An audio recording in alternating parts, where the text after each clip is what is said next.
বর্তমান পশ্চিমবঙ্গবাসী সকলকে উদ্দেশ্য করে বলছি, আর দুদিন বাদে অর্থাৎ 29 তারিখে দ্বিতীয় দফার ভোটের আগে আপনাদেরকে উদ্দেশ্য করে বেশ কিছু কথা আমি বলতে চাই, খুব ছোট করে।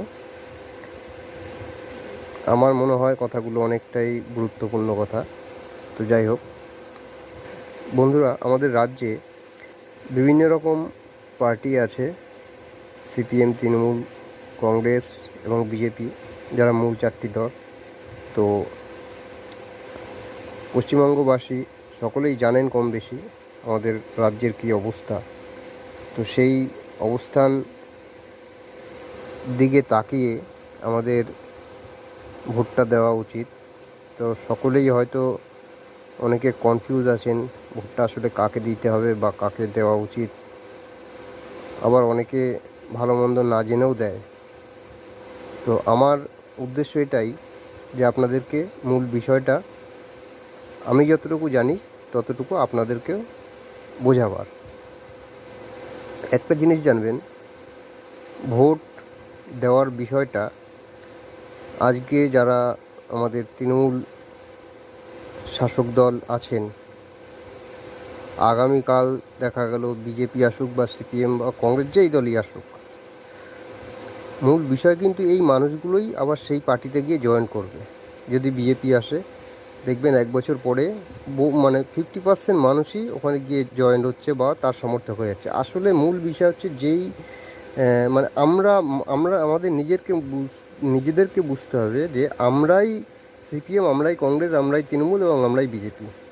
প্রকৃত কোনো সিম্বল অর্থাৎ পার্টির ঝান্ডা বলুন বা প্রকৃত কোনো নির্দিষ্ট পার্টিকে ভালোবাসবেন না। আমার ব্যক্তিগত মতামত এটা। আমাদের বুঝতে হবে আমরা ভারতবাসী। একটাই আমাদের জিনিস জানতে হবে যে আমরা ভারতবাসী। এর মধ্যে যে রাজ্য রাজনীতি চলে তাতে বিভিন্ন পার্টি থাকতে পারে, কিন্তু প্রকৃত কোনো পার্টিকে নির্দিষ্ট করে ভালো না বেসে এটা জানবেন যে কোন পার্টিটা বর্তমান রাজ্যে আসলে আগামী দিনের জন্য ভালো বা আমাদের রাজ্যের উন্নতি হবে। এটাকে মাথায় রেখে আমাদের ভোট দেওয়াটা উচিত। আমরা চাইলেই যে কোনো দলকে দিতে পারি ভোট, কিন্তু সেটা ওইভাবে দেওয়াটা ঠিক না। কারণ একটা ভোট অনেক অনেক অনেক দেশের জন্য গুরুত্বপূর্ণ এবং রাজ্যের জন্য। তাই সকলকে নির্দিষ্টভাবে বলবো, বর্তমান রাজ্যের যে অবস্থা সকলেই কম বেশি জানি। সেই দিকে তাকিয়ে আমার যেটা মনে হয়, আমাদের রাজ্যের পরিবর্তন অবশ্যই প্রয়োজন। অর্থাৎ রাজ্যের পরিবর্তন আনতে গেলে বর্তমানে আমাদের বা আমার নির্দিষ্টভাবে আমার পার্সোনালি মনে হয় বিজেপি সরকারকে আসা একান্তই প্রয়োজন।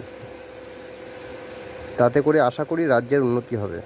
5টা বছর আপনারাও দেখুন, যদি রাজ্যের মনে হয় যে না উন্নতি হবে, আপনাদের যদি মনে এতটুকু মনে হয় যে না রাজ্যের উন্নতি হতে পারে, তাহলে আপনারা বিজেপিতে ভোটটা দিতে পারেন। আপনাদের পার্সোনাল মতামত।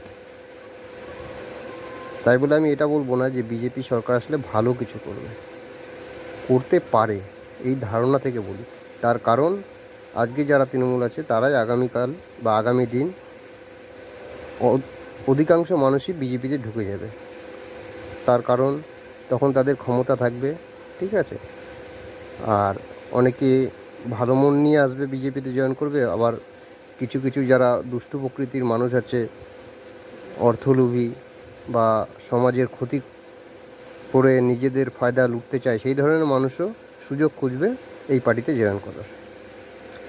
অতএব আমার মনে হয় বর্তমান বিজেপি যে শাসক আমাদের ভারতবর্ষে আছে এবং রাজ্যেও আসতে চলেছে, তাদের হাতে গেলে তারা নির্দিষ্টভাবে বাছাই করেই মানুষদের দলে নেবে। তা আপনাদেরও যদি আমার মতামত সাথে মিল থাকে তাহলে আপনারা আপনাদের মতো যে কোনো পার্টিকেই ভোট দিতে পারেন। আমি আমার পার্সোনাল মতামত জানালাম। আমাদের এখন দরকার বিজেপি। আগামী দিনে এরকম রাখবেন যে আগামী দিনে প্রয়োজনে বিরোধী আমরা অন্য পার্টিকেও সাপোর্ট করতে পারি, সিপিএমকেও করতে পারি যদি সিপিএমের রেপুটেশন ভালো হয় বা আমাদের ধারণা হয় যে না সিপিএম বিরোধী থাকলে এই পার্টির ভালো কিছু, বিজেপি আসুক বা যেই পার্টি থাকুক রাজ্যে, সে ভালো কিছু কাজ করে। অর্থাৎ সবসময় বিরোধীকে স্ট্রং রাখাটা উচিত। আমি কিন্তু বিজেপির হয়ে কথা বলছি না, তাহলে আমি সিপিএম বা কংগ্রেস বিরোধীর কথা বলতাম না। যেই রাজ্যে যেই পার্টি আসুক না কেন, আপনাদের প্রত্যেকটা মানুষকে বলছি একটা মাথায় রাখবেন, নির্দিষ্টভাবে পার্টিকে ভালোবাসবেন না, দেশকে ভালোবাসবেন, আমার রাজ্যকে ভালোবাসবেন। রাজ্যের উন্নতি করতে হবে, অর্থাৎ পার্টিকে, নির্দিষ্ট পার্টিকে না ভালোবেসে এখন প্রয়োজন আমাদের বিজেপি সরকার, তাই বিজেপিকে আনতে হবে। আগামী 5 বছর দেখব, তখন যদি মনে হয় যে ভালো কাজ করছে, এবং আমাদের এটাও মাথায় রাখতে হবে বিরোধী স্ট্রং রাখলে রাজ্যে শাসক দল ভালো কাজ করবে। অতএব ভালো বিরোধী একটা দলকেও মনে মনে বাছাই করতে হবে প্রত্যেকটা মানুষকে। এটা আমার পার্সোনাল ধারণা, সেই মত থেকে আমি আপনাদের সঙ্গে আমার মনের কথাগুলো শেয়ার করলাম। এবার আগামী 29 তারিখে যে দ্বিতীয় দফার ভোট আছে, সেই মতো আপনারা যে কোনো দলকে ভোট দিতে পারেন। সবাই ভালো থাকবেন, ধন্যবাদ, থ্যাংক ইউ।